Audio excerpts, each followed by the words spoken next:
শিক্ষার্থীদের চলমান আন্দোলন নিয়ে ঢাকা মেডিকেল কলেজের অধ্যক্ষ ও আন্দোলনরত শিক্ষার্থীদের প্রতিনিধিদের সঙ্গে আজ বৈঠক করেছেন স্বাস্থ্য উপদেষ্টা নূরজাহান বেগম। দুপুরে স্বাস্থ্য উপদেষ্টার দপ্তরে শিক্ষার্থীদের 7 জনের একটি প্রতিনিধি দলের সঙ্গে এই বৈঠক হয়। বৈঠক শেষে শিক্ষার্থীরা গণমাধ্যমকে জানান তাদের সকল দাবি প্রাসঙ্গিক বলে জানিয়েছেন স্বাস্থ্য উপদেষ্টা। তবে দ্রুত দাবিগুলো মেনে নেওয়ার বাস্তব পদক্ষেপের পর ক্লাসে ফিরবেন বলে জানান শিক্ষার্থীরা।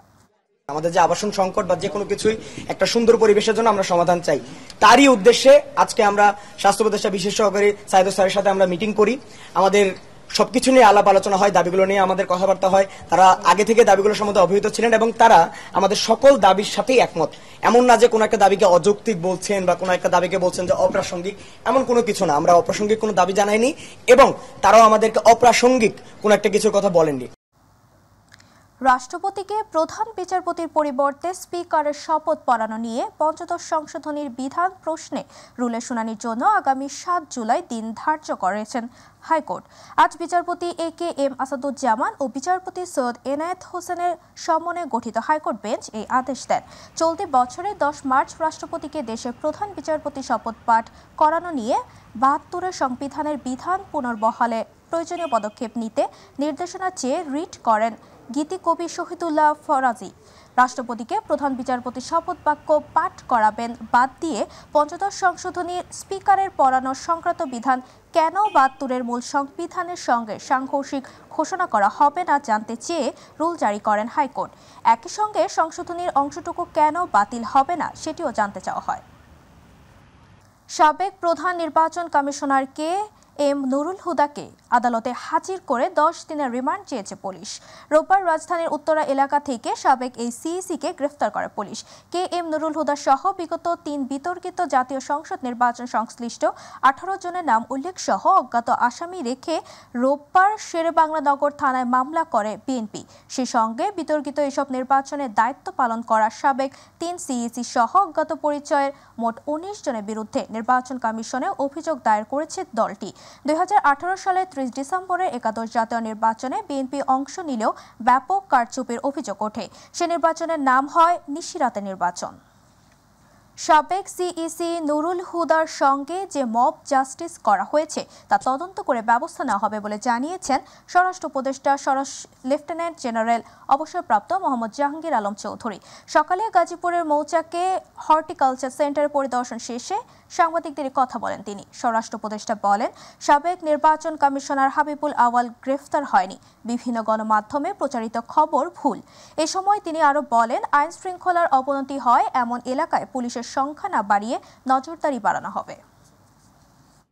আর এটা হলো গতকালকে উনি ইসে থেকে অ্যারেস্ট হয়েছে, কি জানি বলে এই উত্তরা থেকে। বাট ওনারে যেভাবে করা হয়েছে যে মব জাস্টিস, এটা হলো কোনো অবস্থায় গ্রহণযোগ্য না। আপনারা বলবেন যদি কোনো কিছু থাকে, এই কোনো ঘটনা ঘটলে আইন শৃঙ্খলা বাহিনীর কাছে তারা হস্তান্তর করবে এবং আইন শৃঙ্খলা বাহিনী প্রপার অ্যাকশন নেবে। আর ওখানে আরেকটা দেখা গেছে যে আইন শৃঙ্খলা বাহিনীর সামনেও ওনার উপরে করা হচ্ছে। এটার জন্য আমরা একটা তদন্ত করে দেখব, এটার সাথে যদি কোনো আইন শৃঙ্খলা বাহিনী জড়িত থাকে তাদের বিরুদ্ধে আমরা আইনানুগ ব্যবস্থা নেব। সাবেক সংসদ সদস্য সাবিনা আক্তার তুহিনকে গ্রেফতার করেছে ঢাকা মহানগর পুলিশের গোয়েন্দা শাখা। ঢাকার নবাবগঞ্জ থেকে তাকে গ্রেফতার করা হয়। টিভি জানায়, সাবিনা আক্তার তুহিনের বিরুদ্ধে একাধিক অভিযোগ রয়েছে। এর মধ্যে দুর্নীতি, রাজনৈতিক সহিংসতার উস্কানি ও সরকারের বিরুদ্ধে ষড়যন্ত্রমূলক কর্মকাণ্ডে সংশ্লিষ্টতার অভিযোগ রয়েছে। এসব অভিযোগের ভিত্তিতেই তাকে নবাবগঞ্জ এলাকা থেকে গ্রেফতার করা হয়েছে। তিনি একটি সাম্প্রতিক রাজনৈতিক সহিংসতা ও হত্যা মামলায় সন্দেহভাজন হিসেবে আইন শৃঙ্খলা বাহিনীর নজরদারিতে ছিলেন বলেও জানিয়েছে টিভি।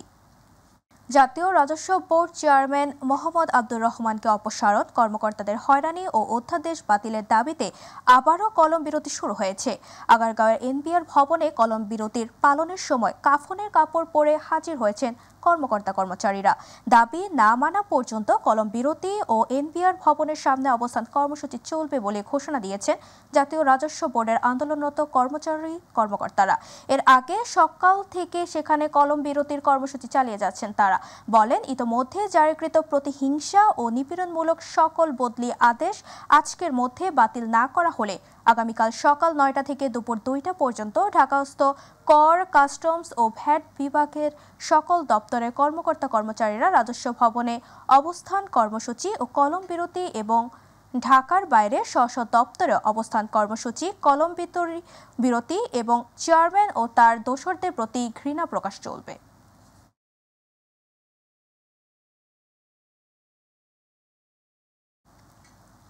গদবাঁধা ছাত্র জীবনের বদ্ধ দরজা খুলতে হবে বলে মন্তব্য করেছেন প্রধান উপদেষ্টা ডক্টর মোহাম্মদ ইউনূস। প্রধান উপদেষ্টার কার্যালয়ের শাপলা হলে কাপ কার্নিভাল 2025 এর উদ্বোধনকালে তিনি কথা বলেন। সাহস, বীরত্ব ও সেবার জন্য জুলাই গণ অভ্যুত্থানে প্রাণ দেওয়া 8 স্কাউটের পরিবারকে গ্যালান্ট্রি অ্যাওয়ার্ড ও স্কাউটিংয়ের বিভিন্ন প্রতিযোগিতার বিজয়ীদের শাপলা কাপ অ্যাওয়ার্ড প্রদান করেন প্রধান উপদেষ্টা। আতিকুর রহমান তিতাসের রিপোর্ট। কাব স্কাউটদের জন্য একটি বার্ষিক উৎসব কাপ কার্নিভাল, যেখানে বিভিন্ন খেলাধুলা ও প্রতিযোগিতার মাধ্যমে তাদের দক্ষতা ও নেতৃত্বের বিকাশ ঘটানো হয়। কাপ কার্নিভাল একটি আনন্দময় এবং শিক্ষামূলক অনুষ্ঠান যা শিশুদের মধ্যে শৃঙ্খলা, নেতৃত্ব এবং সহমর্মিতা তৈরিতে সহায়তা করে। এই উৎসবে শিশুরা বিভিন্ন ধরনের কার্যক্রমে অংশগ্রহণের মাধ্যমে তাদের শারীরিক ও মানসিক বিকাশে সহায়তা পায়। প্রতি বছরের মতো এবছরও দেশের বিভিন্ন উপজেলা সহ 527টি স্থানে একযোগে কাপ কার্নিভাল বাস্তবায়িত হচ্ছে। সকালে প্রধান উপদেষ্টার কার্যালয়ে শাপলা হলে কাপ কার্নিভাল 2025-এর উদ্বোধন করেন প্রধান উপদেষ্টা ডক্টর মোহাম্মদ ইউনূস। প্রদান করেন গ্যালান্ট্রি অ্যাওয়ার্ড ও শাপলা কাব অ্যাওয়ার্ড। পরে প্রধান উপদেষ্টা বলেন, পুরো বিশ্বের স্কাউটিং এর ক্ষেত্রে বিশেষ গৌরবের দিন কাপ কার্নিভাল। নতুন বাংলাদেশ সৃষ্টিতে স্কাউটরা জীবন দিয়েছে, ইতিহাসে আর এমন নজির নেই। স্কাউটিং এর ক্ষেত্রে না, সারা বিশ্বের স্কাউটিং এর ক্ষেত্রে আজকে একটা বিশেষ গৌরবের দিন।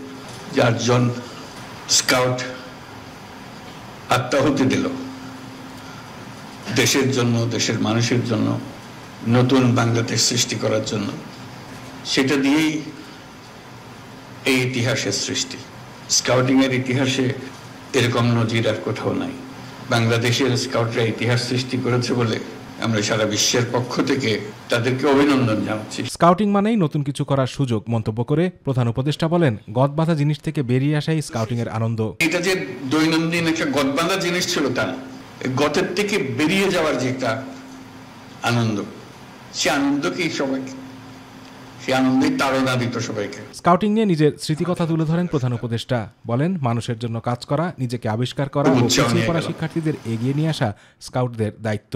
স্কাউটিং একটা বড় দরজা খুলে দিয়েছে তোমাকে তোমার সঙ্গে পরিচয় করিয়ে দেওয়ার জন্য। সেই তুমি এক বিরাট তুমি। এই দরজা না খুললে তোমার সঙ্গে তোমার পরিচয় হতো না। সেই পরিচয়টা করিয়ে নিও নিজের সঙ্গে নিজের। তোমাদের বয়সী ছেলে মেয়েদের বিরাট ঈর্ষার পাত্র, ন্যায্যতে ঈর্ষার পাত্র। যেহেতু যে কোনো কারণেই হোক তুমি এই সুযোগ পেয়ে গেছো, তারা সে সুযোগ পায়নি। তোমাদের দায়িত্ব হবে তাদের জন্য সুযোগ খুলে দেওয়া, যাতে করে আরো বেশি সংখ্যক এই বয়সটা খুব মূল্যবান বয়স, কিন্তু সারা ভবিষ্যৎ রচনা হবে তোমাদের এই বয়সের অভিজ্ঞতার মাধ্যমে। সেই বয়সে এসে দরজাটা খুলে দেওয়া সবার জন্য একটা মস্ত বড় দায়িত্ব হিসেবে রইল তোমাদের জন্য। আতিকুর রহমান তিতাস, মাই টিভি। 5টি মেট্রোপলিটন, 5টি সেন্ট মার্টিনের প্রাকৃতিক পরিবেশ ফিরে আসতে শুরু করেছে জানিয়ে পরিবেশ, বন ও জলবায়ু পরিবর্তন এবং পানি সম্পদ উপদেষ্টা সৈয়দা রিজওয়ানা হাসান বলেছেন, দ্বীপটি নিয়ে একটি মাস্টার প্ল্যানের চিন্তা ভাবনা করা হচ্ছে। এজন্য জলবায়ু ট্রাস্ট থেকে একটি প্রকল্প নেওয়ার উদ্যোগ চলছে। বিশ্ব পরিবেশ দিবস ও পরিবেশ মেলা উপলক্ষে সংবাদ সম্মেলনে তিনি এসব কথা বলেন। পরিবেশ উপদেষ্টা বলেন, সেন্ট মার্টিন দ্বীপের প্রাকৃতিক পরিবেশ ফিরে আসতে শুরু করেছে। দ্বীপটি নিয়ে একটি মাস্টার প্ল্যান করা যায় কিনা চিন্তা ভাবনা চলছে। দ্বীপটি বাঁচাতে পারলে সব আশঙ্কা দূর হয়ে যাবে।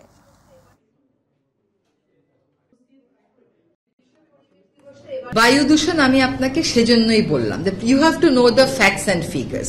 বেইজিং এর মতন দেশে 5 বছরে 35% কমিয়েছে আফটার ম্যাসিভ ইনভেস্টমেন্ট। আমরা তো সেরকম ইনভেস্টমেন্ট করতে পারছি না। যেমন আমাদের বায়ু দূষণে 30 থেকে 35 ভাগ আসে পাশের দেশ থেকে, বাকি 28 ভাগ আসে হচ্ছে আমার গাড়ির যে ফুয়েল আছে সেখান থেকে। এখন গাড়ির ফুয়েলে তো আমাদের আর্থসামাজিক বাস্তবতায় এই আমাদের সময় এটা আমরা করতে পারবো না। তারপরেও কিন্তু আমাদের যে রিফাইনারি আছে ওইটার স্ট্যান্ডার্ড ইমপ্রুভ করতে আমরা তো করব না, যে মন্ত্রণালয় করা সেই মন্ত্রণালয় কাজটা শুরু করেছে। টাঙ্গুয়া হাওরের প্রাকৃতিক পরিবেশ ও জীববৈচিত্র্য রক্ষায় সুনামগঞ্জ জেলা প্রশাসন কঠোর পদক্ষেপ নিয়েছে। হাওরের ওয়াচ টাওয়ার ও আশপাশের এলাকায় পরবর্তী নির্দেশনা না দেওয়া পর্যন্ত পর্যটকবাহী হাউসবোট প্রবেশ নিষিদ্ধ ঘোষণা করা হয়েছে। এর নির্দেশনা জারি করেছেন সুনামগঞ্জের জেলা প্রশাসক মোহাম্মদ রেজাউল করিম। রোববার রাতে জেলা প্রশাসন থেকে জারি করা এক জরুরি বিজ্ঞপ্তিতে জানানো হয়, হাওরের জীববৈচিত্র্য রক্ষা ও পরিবেশগত ভারসাম্য বজায় রাখার স্বার্থে সিদ্ধান্ত নেওয়া হয়েছে। বিজ্ঞপ্তিতে হাওরের পরিবেশের জন্য ক্ষতিকর যে কোনো কর্মকাণ্ড থেকে সবাইকে বিরত থাকার নির্দেশনা দেওয়া হয়েছে।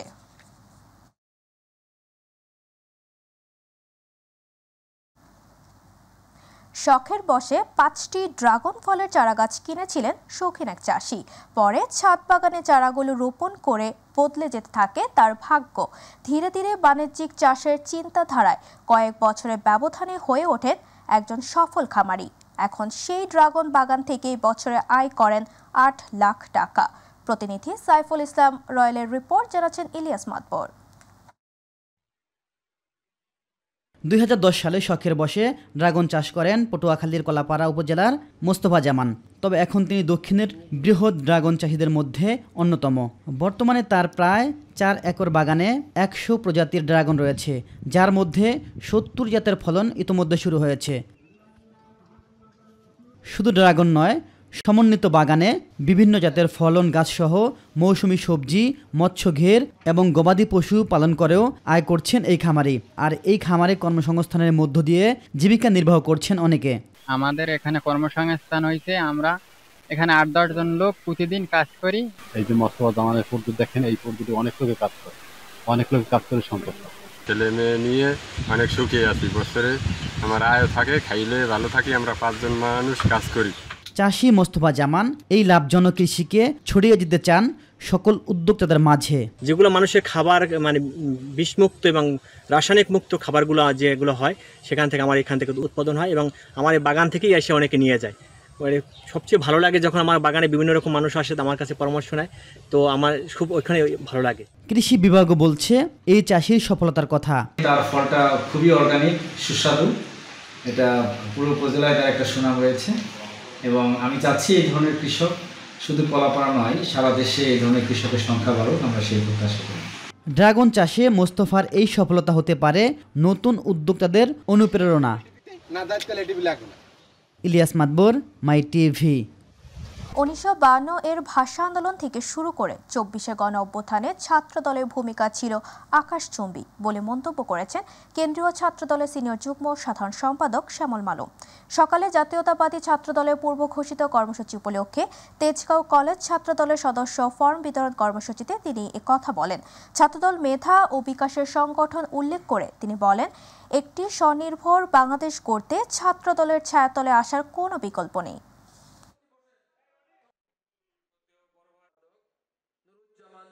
বাংলাদেশ জাতীয়তাবাদী ছাত্রদল আমরা কেন্দ্রীয় সংসদ, আমরা স্পষ্টভাবে নির্দেশনা দিয়েছি, শিক্ষার্থীরা যেভাবে চায় সেভাবে রাজনীতি করতে হবে।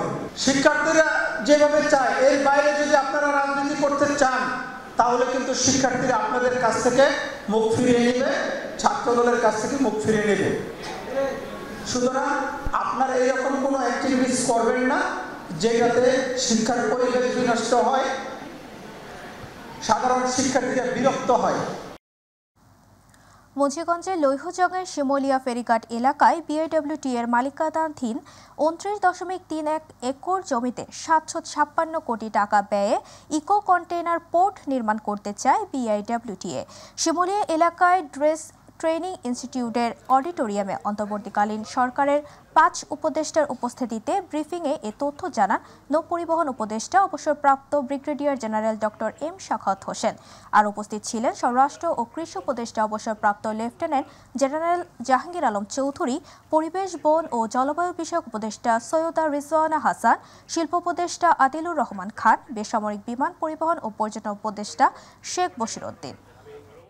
আমাদের পোর্টের জন্য যতটুকু জায়গা, যেটা বিআরডব্লিউটি এর জায়গা, সেই বিআরডব্লিউটি এর জায়গায় পোর্টটা হবে। এবং পোর্টটা আমরা এখন পরিকল্পনা করছি, কবে হবে এটা বলা মুশকিল, কিন্তু পোর্টের জায়গাটা পোর্টের জায়গায় থাকবে। কিছু জায়গা আছে যেগুলো ওনাদের ইচ্ছা হচ্ছে যে এটাকে আরো সুন্দর করার, কারণ নিজেদের ডিস্ট্রিক্ট সুন্দর করবেই। এখানে কিছু জায়গা আছে এখানে সেখানে পড়া, সেগুলো যে বেদখল না হয়ে যায়, কোনোভাবে সৌন্দর্যটা বাড়িয়ে মানুষকে পদ্মার কাছে নিয়ে আসা যায় কিনা। বিভিন্ন জায়গা থেকে মানুষ এসে পদ্মা দেখবে, বলে না সিইং ইজ বিলিভিং।